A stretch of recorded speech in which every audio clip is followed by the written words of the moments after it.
লাগি রওনা দিল।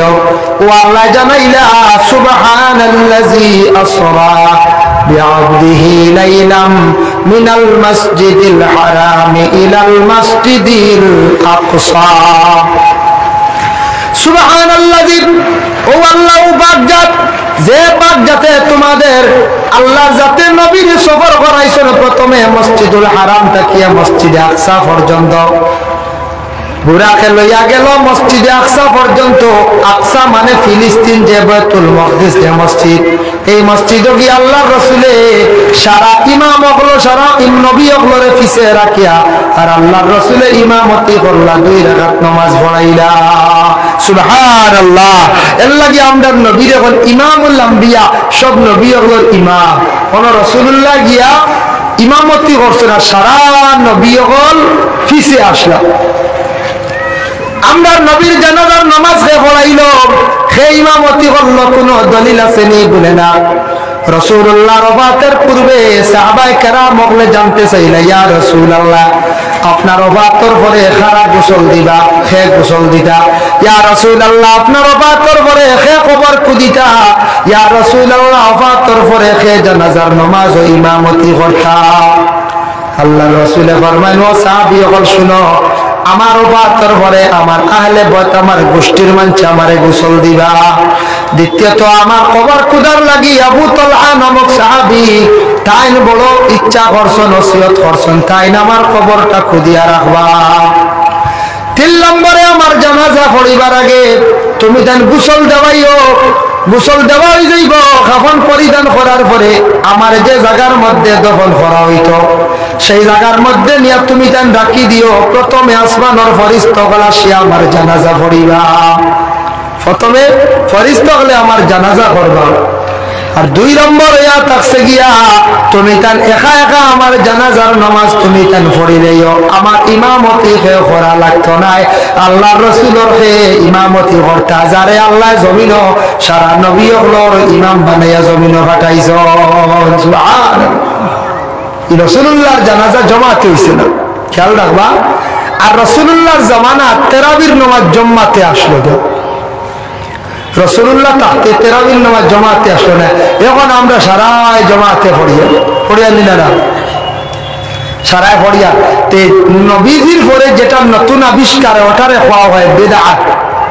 বিদআত হইতে 5 প্রকার: বিদআতে হাসানা, বিদআতে সাইয়্যা, বিদআতে মাকরুহা, বিদআতে মুবাহ, বিদআতে মুস্তাহাব্বা। কয়টা হইল? 5টা। তারাবির নামাজ নবীজির জমানে আসলে বাদে সাহাবী হল থেকে আরম্ভ হইল, হযরত উমরে আরম্ভ করলা।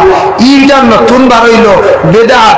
এই বেদাতটা হইল গে বেদাতে হাসানা, যেটা বালা মানুষের মিলিত হইয়া নামাজ পড়িতা একলা হইলে দেখিও কত কষ্ট তেরাই হচ্ছে। আমিও গত বছর 3 না 4 তেরাবি আমার ছুটিছি হল ব্যতিক্রমে। আমরা রাইতো মাঝে মাঝে দৌড় থাকে নাই। একদিন গেছে ওলা ঠাউনো, একদিনে কুটুম বাড়ি গেছিলাম।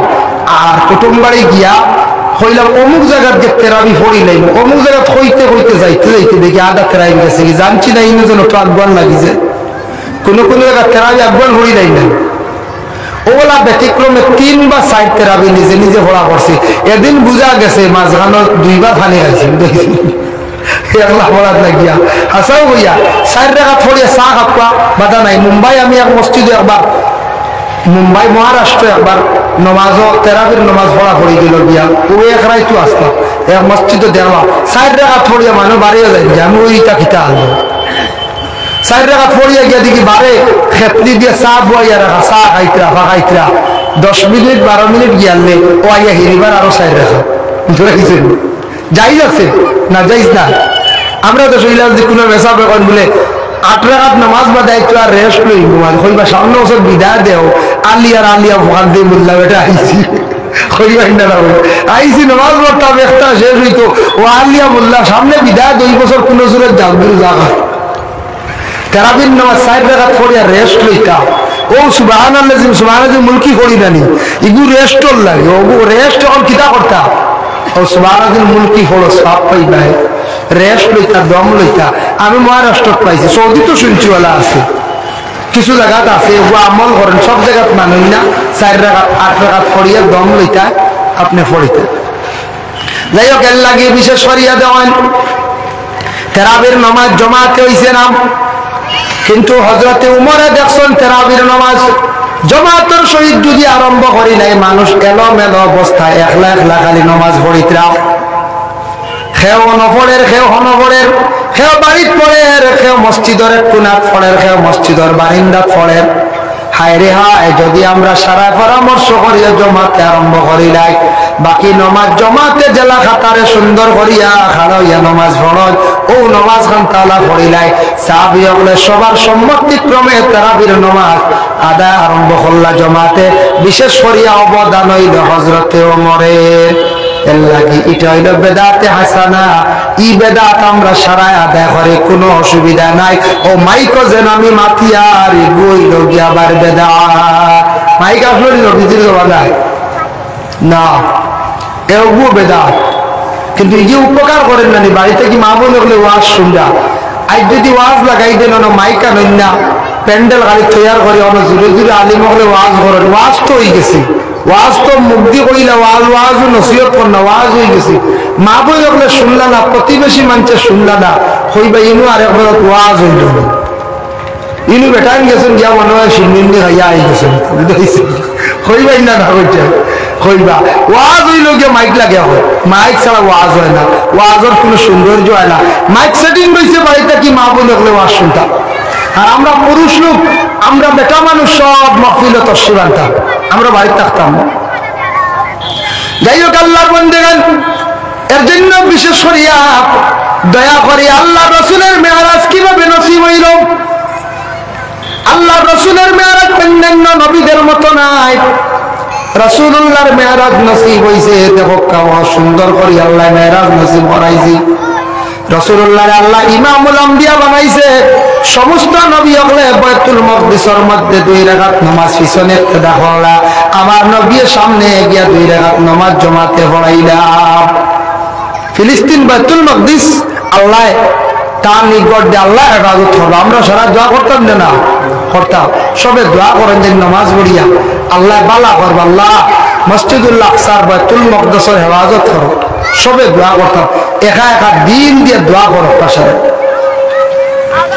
যার কারণে বিশেষ করে আল্লাহর বান্দাগান আমরা রাসূলুল্লাহ সাল্লাল্লাহু আলাইহি ওয়াসাল্লামের জামাতের সহিত নামাজ পড়াইলা। বাইতুল মকদিসের সামনে একটা পাথর দেখলা আল্লাহর রাসূলের, একটা পাথর দেখিয়া রাসূলুল্লাহ কদম শরীফ রাখছেন, পাথরের জবান অটোমেটিক খুলি গেল গিয়া। পাথরের জবান কি কইছে? খুলি গেছে, মাথা আরম্ভ হয়ে গেছে। পাথরে কইল ইয়া রাসূলুল্লাহ, আজকে 70,000 বছর থাকি আমি সেই জায়গার মধ্যে আছি, খেয়রের কদম পড়ছে না, আপনার 2টা কদম মোবারক পড়ছে, আপনি আমার জন্য দোয়া করবা যাতে আর কিয়ামতের আগ পর্যন্ত আমার উপরে খেয়রের কদম পড়ে না। আমার নবী লগে লগে দোয়া করছ, পাথরটা শূন্য অবস্থায় উঠি গেল গিয়া, এখনো পর্যন্ত সেই পাথর শূন্য অবস্থায় আছে। সুবহানাল্লাহ। পরে বুরাক রাসূলুল্লাহ উঠিছেন, উঠার পরে বুরাক রানা দিয়া প্রথম আসমানও গেল। প্রথম আসমানও গিয়ালে হযরতে আদম আলাইহিস সালাতু ওয়াস সালামের সঙ্গে সাক্ষাৎ হইল। কিছু আগে গেলা জিবরাইলে কইলা ইয়া রাসূলুল্লাহ, প্রথম আসমানের মধ্যে আপনারে কিছু অলৌকিক জিনিসগুলা দেখাইতাম। গেলা রাসূলুল্লাহ আরো সামান্য আগে গিয়া পাইলা হযরতে ইসমাঈল আলাইহিস সালাতু ওয়াস সালাম। জিবরাইলে কইলা ইয়া রাসূলুল্লাহ, ও ইসমাইল যারে পাইছেন আপনি, ইসমাইল এই মহিলা সমস্ত ফেরেশতা হলো প্রথম আসমানের সর্দার আল্লাহ বানাইয়া রাখছেন। প্রথম আসমানের সব ফেরেশতাদের সর্দার ইসমাইল নবী। এরপরে গিয়া পাইলে একটা মুরুগ, সাদা মুরুগ। সাদা মুরুগ দেখছেন অত বেশি উঁচা, উপরে দিকে আসমান, ডানে বামে কোনো সাইড নাই। মুরুগ দেখিয়া কইয়ার বা জিবরাইল, ফসান মুরুগটা কেন আল্লাহ সৃষ্টি করলা? জিবরাইলে উত্তর দেন ইয়া রাসূলুল্লাহ, আপনি দেখলাম মুরুগের সুরতে একজন ফেরেশতা। এই ফেরেশতায় প্রতিদিন রাত্রির শেষ ভাগে ফজর ওয়াক্ত তাই একটা তাসবিহ জবান সুবহানাল কাবীরুল মুতাআলি লা ইলাহা ইল্লা হুয়াল হাইয়ুল কাইয়্যুম। ও তাসবিহটা যখন জফর তাই দুনিয়ার যত মুরগা আসল, মুরুগের মধ্যে মুরগায় মাটির ঠোঁট লাগাইয়া তারা আল্লাহর তাসবিহ জফর। আমরা কইরানি মুরগা বাং দিছে হজর রক্ত দিছে রাইট পাড়ি দিলাইছে মুরগা আল্লাহর তসবিহ আছে এর লাগি হায়াতুল হায়াওয়ান কিতাবের মধ্যে কামালউদ্দিন দমিজি লেখছেন কোন মুরগি যদি আখাইলা যদি বুঝো বাং দিলাইছে ডাক দিলাইছে দেরি করিও না তোমার কোন বিপদ সামনে আসতে আছে জলদি করি মুরুগটারে বিসমিল্লাহ কইয়া জব করো আল্লাহর নামে জব করিয়া শিরনি করিয়া সেই মুরগিটা বাটিয়া দিলাও আখতা মুরগি ডাক দিলাই না নিলা কোন সময় ইলাওয়া এটা হইল বিপদের সম্মুখীন হইলে মুরগি ডাক দেয় ভাই মুসলমানের লাগি সাদা মুরগ যদি ফালন সাদা যদি মুরগা যদি আপনার বাড়ির মধ্যে থাকে তাহলে ফালার চেষ্টা করবা সাদা মুরগা বাড়ির পালিলে জিন্নাত হলে বাড়ির আড্ডা কম দিন আড্ডা ফাতুন কম তার জন্য প্রথম আসমানের মধ্যে আরো কিছু আলোকিত ঘটনা আল্লাহ রাসূলে দেখলা আমি আরো 2-4টা আলোচনা কইয়া 2 নম্বর আসমানে যাইব গিয়া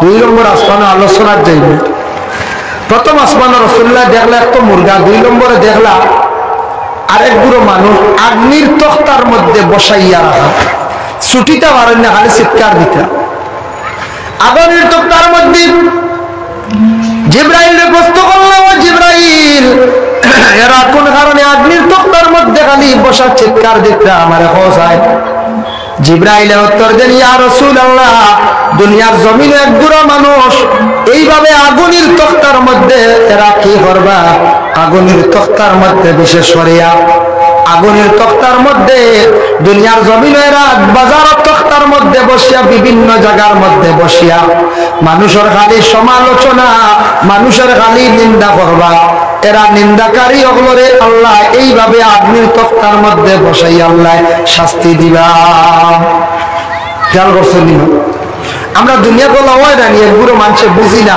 বাজারত বেঞ্চ বসিয়া বাড়িতে বেলা বেঞ্চ বসিয়া রাস্তা তো কোনো বেঞ্চ বসিয়া পরর সমালোচনা যেটা পরর বেশি মাত পরর নিন্দা করা পররে বেশি অবহেলা করা এটা কিন্তু বালা নাই ওটা আমরা একগুড়ে করি আমরা বুঝি আর এটা গুনাহ না কিন্তু হালেকে এটা বহুত বড় গুনাহ যারা এইভাবে পরর সমালোচনাকারী বেশি পরর সমালোচনা করেন এরা জবান নাপাক হয়ে যায় জবানটা নাপাক হয়ে যায় রাসূলুল্লাহ দেখছেন এইভাবে সমালোচনাকারী তাদের জন্য আল্লাহ পাক রব্বুল আলামিনে এইভাবে আযাবটারে আল্লাহ তৈয়ার করিয়া রাখছেন আরো এক বুড়ো সামনে গিয়া পাইলা রাসূলুল্লাহ দেখলা আগুনের খাঞ্চি দিয়ে খালি ঠুট কাটাও ঠুট কাটিতে কষ্ট মিলব না হয়ে যায় ও জিবরাইল কোন কারণে জিবরাইলে উত্তর দেন ইয়া রাসূলুল্লাহ কারণে আর কষ্ট আর শাস্তি দেওয়া হয় দুনিয়ার জমিনের জীবতকারী এক বড় মানুষ হইবা খালি মানুষের গিল্লা করতে থাকবা ভালো হইতা চাইবা গিল্লা করেন না নি ভালো হইবার লাগি কইবা ও অর্ডার মেসাবনি এই বালানার এই বেকার কিতার লাগি তুমি খালি দাওয়াত দাও এবার কইলো আমারে তুমি নিয়ে ও অমুকর হুয়া নেই না না এটা শান্তি খান এটা বেকার আমার হুয়া এটাতে 1000 গুণে ভালো ওজন গিল্লা করা হিবু বালা না হের গিল্লা করা এই হিবত করা এটা হইল যে নবীজি ফরমান গুনাহ কবিরা ওই গিল্লাকারী হলোর আগুনের খাঞ্চি দিয়ে খালি টুট কাটো হইল 3 নম্বরে রাসূলুল্লাহ দেখছেন আরেক বুড়ো মানুষ পেট ফুলিয়া খদুর মতো মুখের দিকে নজিস বাইর হইতে আছে গেউ গেউ করে চিল্লাইতে আসেন জিবরাইল এরা কোন কারণে আযাব দিতে আসেন জিবরাইলে জানেন ইয়া রাসূলুল্লাহ জমিনের মধ্যে নেশা পান করনেওয়ালা যারা হইবা নেশাগ্রস্ত মানুষ যারা হইবা তাদের জন্য আল্লাহ পাক রব্বুল আলামিন এইভাবে আযাব তৈয়ার করিয়া রাখছেন নেশা নেশা হইতে মদ আমরা বুঝি না মদ যেটা সেটাও নেশাযুক্ত জিনিস গাঁজা যেটা আছে গাঞ্জা যেটা আমরা খাই এটাও নেশা বর্তমান সময়ে যে আপনার ফেন্সিডিলও আছে কফ সিরাপ যেটা আছে নেশা এরপরে হইল গিয়ে আমরা ড্রাগস সেবন করা এটাও নেশা এইভাবে নেশা যারা জীবনে খাইবা পেটের মধ্যে দিবা কিয়ামতের দিন আল্লাহ তাদের জন্য এমন আযাব তৈয়ার করিয়া রাখছে পেটটা আল্লাহ ফুলাইয়া রাখবো মুখের দিকে আল্লাহ নজিস বাইর করাইব এর লাগে বর্তমান সময়ে খুব বেশি পুলিশে ধরে ড্রাগস ব্যবসায়ী না একগুলো ড্রাগস ব্যবসায়ী আর আরেকগুলো ড্রাগসের বাউনি বাউনি বুঝেছিল গাড়ি দিনে জায়গা নিয়ে দেওয়া ধরা খাইলার বাদে খালি জেল আল্লাহ কেউ আসতে সরকারে খুব কঠিনভাবে পদক্ষেপ নিছে, যেহেতু এটা খুব মানুষের জন্য ক্ষতিকারক। ড্রাগস আপনার দেখো দরিয়া যেটা আনিয়া কৌটে সিজ করিয়া তাকে ড্রাগস আমরা কইতাম কইব বলে এটা ড্রাগস তো বিশেষ করিয়া এটা সরকারে নিয়ে আবার বিক্রি করিলা বলে যাই না। আমরা করিমগঞ্জ দক্ষিণ সাইডে যে জুনিটিল্লা উজান্ডি নামক এক জায়গা আছে, দেখছেন আপনারা? উজান্ডির জুনিটিল্লা যেটা আছে, ও জুনিয়া টিল্লা টিলা টিলার মাটি দিয়ে করিমগঞ্জের শহর বড়ানি হইল। ও জুনিয়া টিল্লা যেটা আছে ওটার আনিয়া রিজার্ভ যেটা আছে রিজার্ভর আনিয়া হাজার হাজার কোটি কোটি টাকার ডাক সানিয়া গর্ত করিয়া বার গাড়িয়া রাখত। গাড়ির তো কদিন মধ্যে নষ্ট হয়ে যাবে না, মাটিয়ে শেষ করলেই। এত খারাপ জিনিস যেটা মানুষের লাইফ নষ্ট করে, যেটা মানুষের জিন্দগি বরবাদ করিয়া থাকে, পরে আল্লাহর বন্দেগার এর জন্য দয়া করিয়া আমরা জিন্দগির মধ্যে আল্লাহকে ওয়াস্তে আমরা দুনিয়া বিশেষ করিয়া আমরা দুনিয়ার জমিনের মধ্যে আল্লাহকে ওয়াস্তে কোনোদিন এইভাবে কাজ করার যেতাম না।